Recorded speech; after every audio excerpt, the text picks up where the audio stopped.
Hola amigos, hoy quería hablarles de Argentavis, el ave voladora más grande conocida, y voy a basar este video en un artículo publicado por Marcos Cenizo, que les voy a dejar abajo el enlace para que ustedes puedan acceder a esta revista y leerla libremente. A finales de la década de 1970, el doctor Rosendo Pascual, uno de los padres fundadores de la paleontología argentina moderna, surcaba los caminos polvorientos del este pampeano. A su lado lo acompañaba un joven y recién doctorado Eduardo Toni, pionero en la investigación de aves fósiles argentinas. Ambos paleontólogos del Museo de la Plata buscaban mamíferos fósiles en los afloramientos de lo que hoy se conoce como Formación Cerro Azul, una unidad de rocas entre 5 y 8 millones de años de antigüedad, correspondiente al Mioceno tardío. La Formación Cerro Azul cuenta con numerosos afloramientos en la provincia de La Pampa, donde se han encontrado una enorme cantidad de restos fósiles de mamíferos, aves, reptiles y anfibios. Sin embargo, en la época en que Pascual y Toni llevaban a cabo estas exploraciones, estas faunas todavía no eran bien conocidas, y su ubicación exacta dentro del esquema geológico de América del Sur permanecía incierta. Es así que los paleontólogos de La Plata venían a La Pampa a prospectar estos yacimientos con la esperanza de encontrar mamíferos que les permitieran dilucidar este interrogante. Si bien abundantes, los restos fósiles preservados en los sedimentos de la Formación Cerro Azul se caracterizan por una condición sumamente fragmentaria. Se trata de piezas muy pequeñas, pero algo muy sorprendente aguardaba a los especialistas en las barrancas de Salinas Grandes. La primera impresión de asombro llegó con la identificación de restos fósiles de gran tamaño, pero cuando observaron los vestigios con mayor detalle, quedaron verdaderamente absortos porque incrustado en una gran pieza de carbonato de calcio, lo que comúnmente aquí llamamos tosca, se dibujaba el perfil de un húmero, de un ave de gran tamaño. Eran los restos del esqueleto que unos años más tarde servirían para dar a conocer al mundo a la mayor ave voladora que se conozca, Argentavis magnificens. En 1980, el Dr. Toni, junto a su colega estadounidense, el Dr. Kenneth Campbell, perteneciente al Museo de Historia Natural de Los Ángeles, comunicaron a la comunidad científica el hallazgo de Argentavis. Posteriormente publicaron una serie de estudios que profundizaban detalles sobre el peso alcanzado por esta gigantesca ave, su envergadura, su capacidad de vuelo, alimentación y posible comportamiento. Según estas contribuciones, Argentavis pudo llegar a pesar 70 kilos, algo realmente impresionante si consideramos que las mayores aves actuales, como los cóndores, pueden alcanzar como máximo 15 o 16 kilogramos. Las estimaciones de los paleontólogos indican que las plumas primarias de vuelo, es decir, aquellas que se ubican en el extremo exterior del ala, debieron alcanzar cerca de 1,5 metros de largo. Y asimismo, las alas extendidas daban una envergadura que sobrepasaba los 7 metros, es decir, proporciones equivalentes a las de un aeroplano. Las dimensiones estimadas abrieron debates que todavía perduran sobre cómo volaba Argentavis, ya que las mismas se encuentran muy por sobre el límite de las capacidades funcionales conocidas para las aves. Ciertamente, previo al hallazgo de Argentavis, los estudios sobre las limitaciones funcionales en el vuelo de las aves indicaban que no era posible que un ave mayor a 35 kilogramos pudiera volar. El tamaño de Argentavis aplastaba todo lo conocido. Estudios posteriores señalaron que posiblemente las características topográficas de la región pampeana, con pequeñas colinas y sierras entre grandes espacios llanos, sumadas al desarrollo de fuertes y constantes vientos del oeste, que actualmente son mucho menos por el efecto barrera de la cordillera de los Andes, brindarían un escenario teórico para explicar cómo fue posible que un ave de este tamaño emprendiera el vuelo. Simulaciones computarizadas, tomando como referencia a los modernos planeadores y parapentes, sirvieron para hipotetizar cómo era el vuelo de Argentavis.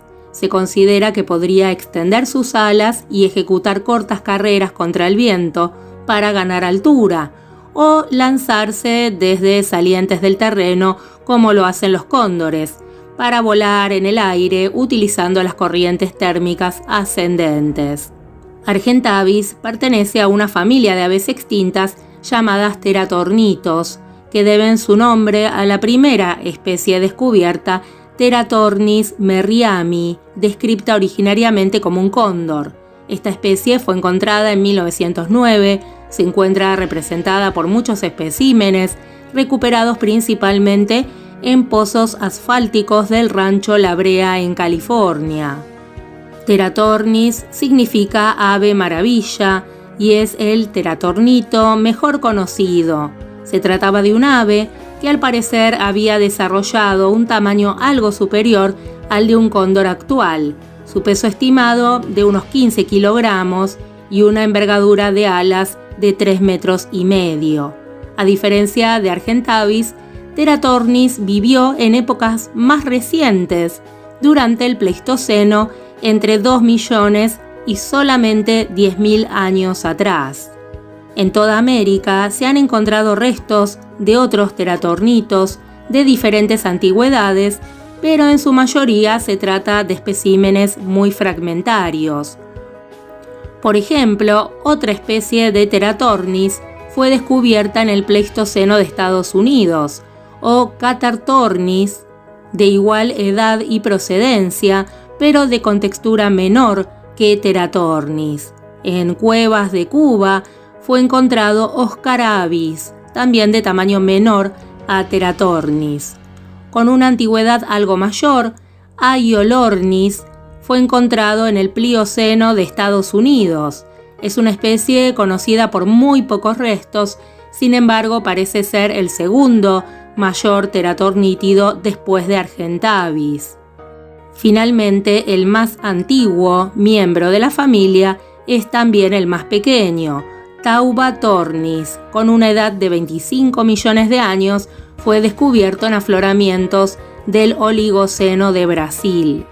A pesar de la gran diversidad de especies halladas y el gran interés que despiertan en el público sus tamaños colosales, las afinidades evolutivas exactas de Argentavis y el resto de los teratornitos son todavía desconocidas. Tradicionalmente se los ha vinculado con los catártidos, la familia que agrupa a los cóndores y jotes, también a los cicónidos, que incluyen a las cigüeñas, o incluso con los pelecaniformes, un grupo integrado por formas variadas, desde pelícanos a alcatraces.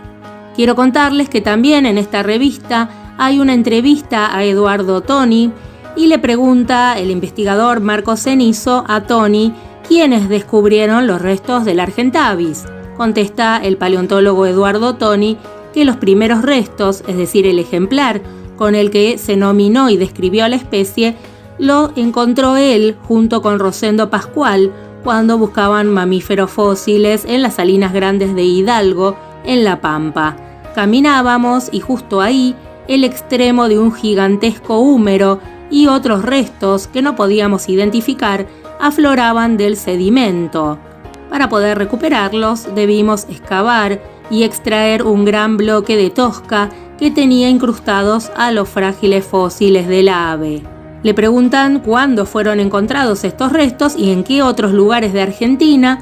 Bueno, contesta que en distintas ocasiones, entre las décadas de 1970 y 1990, tanto en Salinas Grandes de Hidalgo como posteriormente 2 restos adicionales en el Valle de Santa María, próximo a Andalhualá, provincia de Catamarca, aunque se trata de ejemplares muy fragmentarios y mal preservados. Le preguntan qué huesos en particular fueron hallados. El ejemplar de Salinas Grandes comprende gran parte del cráneo, el coracoides, hueso que une la escápula y el húmero a la clavícula, también el húmero y otros fragmentos. Mientras que los huesos encontrados en Catamarca son menos significativos y también comprenden un coracoides y una parte del tibio tarso, uno de los huesos que componen la pierna. Le preguntan qué sintió cuando se dio cuenta que estaba ante el ave voladora más grande conocida.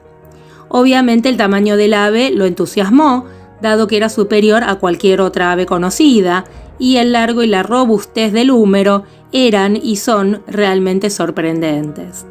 Le preguntan cuánto tiempo tomó estudiar estos restos de Argentavis.